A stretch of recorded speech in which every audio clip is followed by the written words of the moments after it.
Jadi sebetulnya gini ya, Alkitab kita itu kan perjanjian lama dan perjanjian baru ya. Perjanjian lama itu sesungguhnya Alkitab yang sama yang dimiliki oleh orang Yahudi di seluruh dunia, yang dikenal dengan Tanakh ya. Singkatannya kitab Torah. Torah itu kelima buku Musa itu, kemudian kitab nabi-nabi dan tulisan-tulisan suci yang lain yang diawal dari Mazmur, kenal dengan Ketubim. Makanya Yesus mengatakan seperti yang tertulis tentang anak manusia dalam kitab Taurat Musa, dalam kitab nabi-nabi dan dalam Mazmur. Karena Mazmur itu dalam sistematik kuno itu buku pertama dari Ketubim, yaitu tulisan-tulisan lain selain Nebiim dan Torah. Nah, itu Taurat yang sama. Jadi baru yang kedua itu perjanjian baru.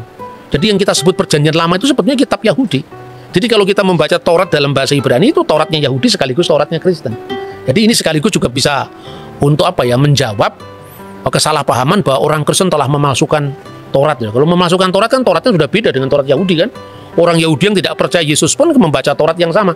Jadi perbedaannya pada penafsiran bukan pada teks. Nah, begitu kita membaca kitab Taurat, kitab pertama kan namanya Bereshit, Sefer Bereshit, Sefer Wayikra, Sefer Elishemot, Sefer Wayikra, Sefer Bemidbar, dan Sefer El-Harivarim, kitab Kejadian, Keluaran, Imamat, Bilangan, Ulangan.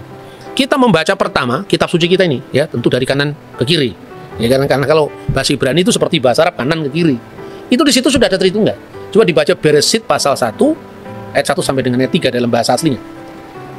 Oke, sebelumnya saya perkenalkan dulu. Jadi Mas Edward ini adalah kader dari Institute for Syria Culture Studies.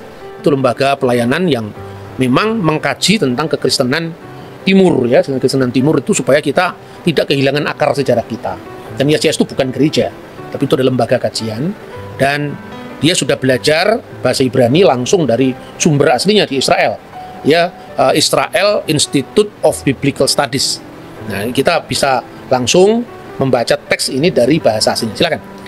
Ya, dari kitab Kejadian atau Sefer Bereshit, Bereshit bara Elohim et Hashamayim ve et Haaret.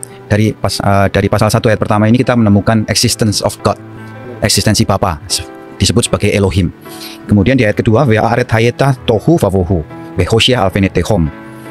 Kemudian dilanjutkan dengan ve ruach Elohim. Di sini pribadi Allah yang kedua adalah ruach Elohim atau Roh Kudus atau Roh Allah. Ve ruach Elohim merachefet alvnei hamayim. Nah, di ayat ketiga kita menemukan pribadi yang ketiga, Vayomer Elohim, Amar Elohim atau Logos. Berfirmanlah Allah, Yehior, Vayehior. Jadilah terang, dan terang itu pun jadi. Karena hanya dengan berfirman Allah bisa menciptakan segala sesuatu.